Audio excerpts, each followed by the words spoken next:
So this is a question about a topic that cannot be classified because it is illegal. But do you have any reason to believe that the U.S. government has hurt or killed anybody connected to these programs, American citizens? There were concerns, like I stated during the hearing, of people that have espoused that to me. And of course, I brought some of those officers to the Inspector General, the Intelligence Community Inspector General, because I'm like, this is serious. And I'm like, here's the law enforcement people you want to talk to, because I'm hands off. If that's true, you need to look into it. But the allegation was murder? Yes, and then physical harm. And I will say, while I won't get into the specifics because it's part of my open investigation, besides the administrative stuff, and I don't know, it's an unknown entity to me. I do not know who did this, but their displeasure in me was made known in my personal life, and it affected my wife and I had to report that to a certain counterintelligence element and a certain law enforcement element, because right before I filed my whistleblower complaint, I felt that my life was in jeopardy, and that's what I was alluding to during the hearing. Because we'll just say, when you come home and you see something, you've made somebody unhappy. And to this day, I don't know who it was. I don't think it was a foreign entity, but there was some element that I extremely angered. And I don't say that flippantly. I say that very seriously, because I thought my life was in danger.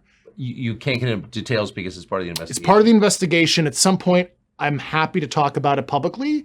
And also, as they say in the intelligence business, you don't acknowledge your tail.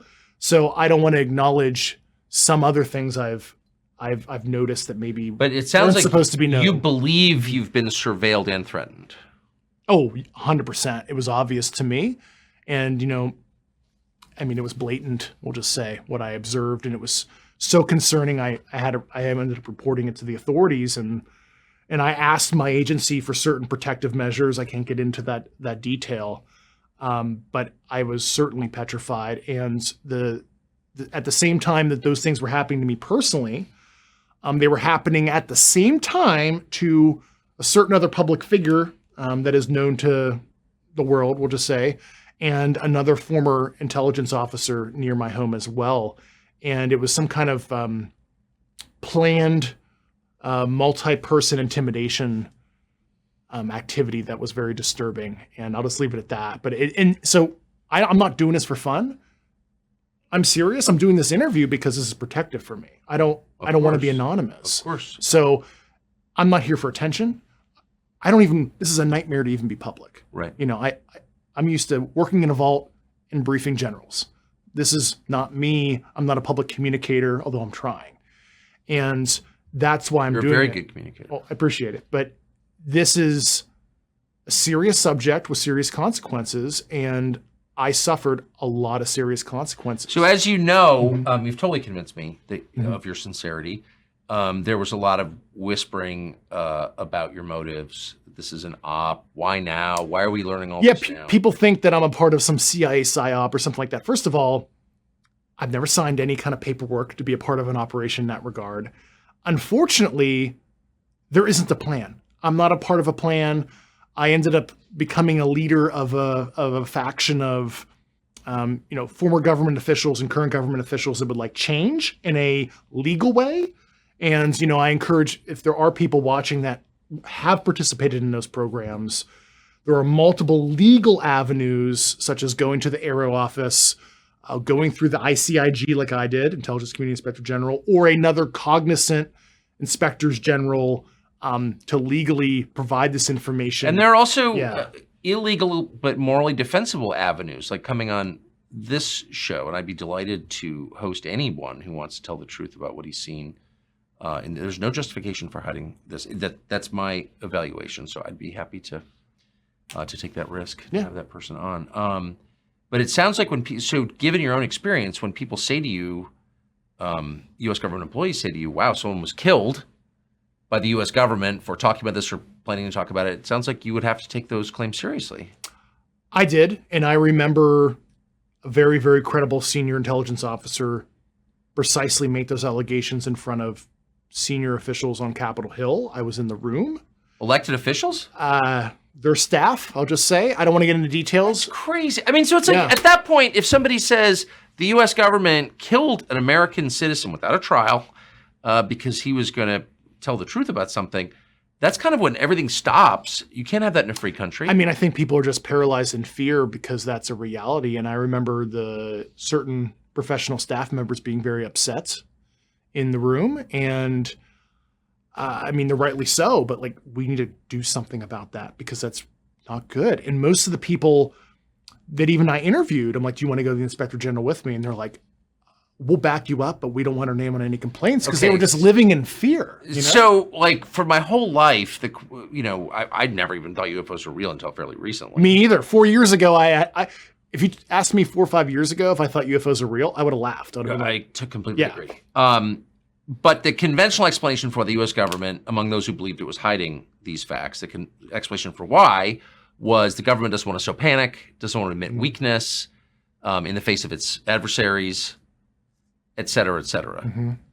Those explanations do not account for the behavior you're describing. Yeah, at first, they're hiding something real that implicates them. And if they're talking to these entities, whatever they are, and I believe on the basis of evidence that the U.S. government has made contact and has had continuous or at least sporadic, but over a period of years contact, you don't need to nod or shake your head, but that is my belief based on talking to people. Like, what is that?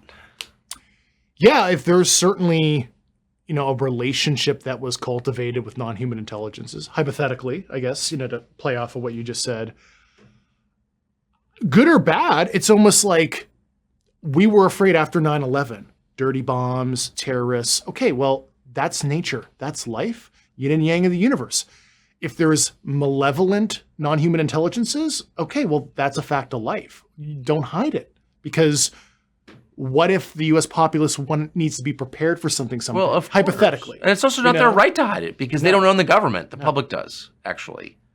Exactly. And it's just, I understand the reasons at first, but like you said, I think it's just the moral decay and the decay in leadership. And once again, well, we don't want to admit we did all this stuff years ago. But also, if the U.S. government has had contact with these entities, and again, it is my informed belief that the U.S. government has had contact, what are they talking about? What is that? Hey, I would like to know too. I mean, I grew up watching Star Trek, so I mean, I say that kind of, whimsically, but like, well, great. I mean, of my generation under 40, that's like, we're not shocked. That's cool. Like a Gen Zer who's 18 would want to study physics if they found out this stuff was real. Yes. Like this is how you boost STEM in this country, for goodness sakes. I mean, this is like the most exciting, yes, a little scary, but overall it's exciting. I mean, nothing's happened. We're still living. I'm able to talk about this and nothing's happening, to the, the world, if you will. So I think it's exciting for young people, and I think it's the right time to do this. Going back in history, I mean, there are all sorts of mysteries about history that we, just can't explain even now. Mm-hmm. But it sounds like it would not be surprising to learn that people 3,000 years ago had contact with these. Yeah, I mean, you look at the works of Jacques Valet, a famous researcher. His character was portrayed as the French character in Close Encounters of the Third Kind by Steven Spielberg. That guy exists. His name is Jacques Valet, and he has a PhD, and he's a smart scientist, but looked at this, and there's a couple books, like Passport to Mongolia and some other stuff, I'm probably butchering the name, where he looked into antiquity, this phenomenon. So when people say, oh, it's probably adversarial technology, etc., we've been seeing the same stuff since antiquity. And this should also potentially enforce stories in theological texts, say the Bible or whatever, that people actually saw. Ezekiel's wheels, as Tim Burchett has espoused publicly, maybe that actually happened. Now, unfortunately, you're bursting maybe a worldview or a bubble for some people, but it actually ultimately it might enforce people's belief systems because stories in the religious text weren't fable, allegory, or whatever. They happened. And I'm not saying all of them did, but there might be evidence if we were openly and honestly studying the subject in more detail. Amazing.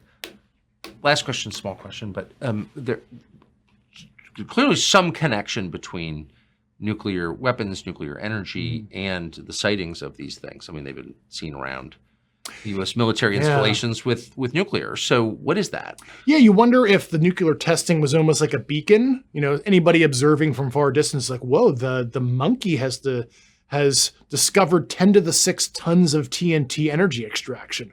They're close. Maybe they're only an order of magnitude away of energy extraction to develop technology that maybe they have, hypothetically. Right. And it might have been just like a lighthouse that we turned it on and now they became more interested.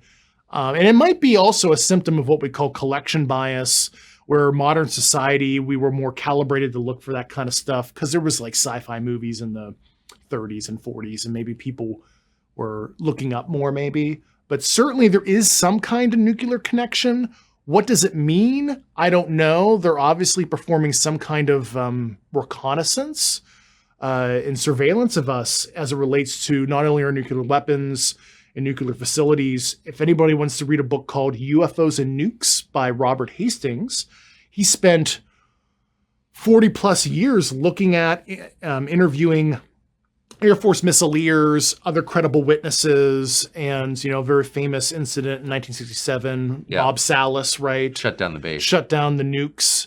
And, we should take those observers seriously. They're trained. They have clearances. They have their, jobs on the line, lying in that regard. And so there is a nuclear connection. I encourage people to read that book. But what does it mean? I don't even know.